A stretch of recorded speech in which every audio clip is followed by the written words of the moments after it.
as an officer, I mean, you also got promoted to captain and major. And I mean, could you tell us if you, do you start to see things at sort of a higher level and get this sort of like wider view of operations and command? And I'm just curious about kind of like that sort of like growth.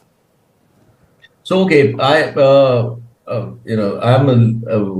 weird one out of the bunch kind of a thing. So I had no ambitions as such. I had no ambition to rise in the ranks or to become a colonel or a brigadier or anything like that. I have a very high degree of respect for my superiors and for the men I used to work with, and it never really mattered to me that the whole rank thing and the whole command thing and all that, because I've seen command failures happening. You may be a very very senior officer, and in combat you're just you have no clue, right?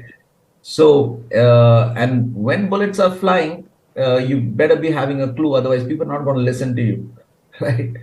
So especially hardened soldiers who know what they are doing, experienced soldiers who know what they are doing, if they get orders which are you know which are uh, which are Nonsensical. counterproductive counterproductive to the very mission that you're going in for. So basically, you become a very independent person. And since I had no I'm particular odd one out of the bunch, that I never really cared to go anywhere else rather than where I was already. So that's how more or less my life has been. That's how my approach even now is. So I got like I said, I was very fortunate very early on.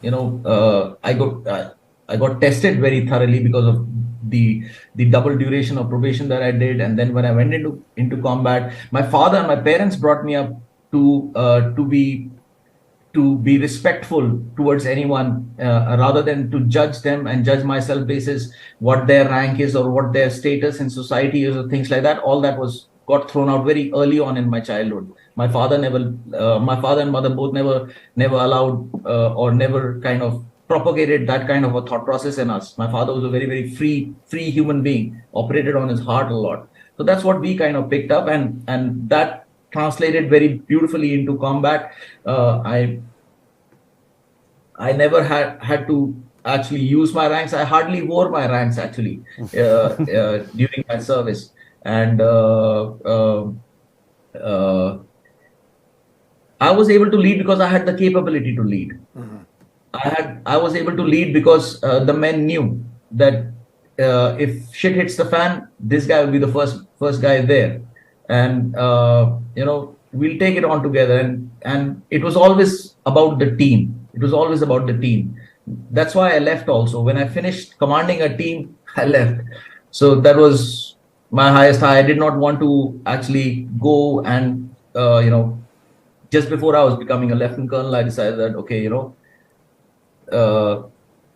want to tell people how to go into combat. I'd rather be there myself. And when I peaked out there, so I kind of transitioned out into the world outside to see what else is there.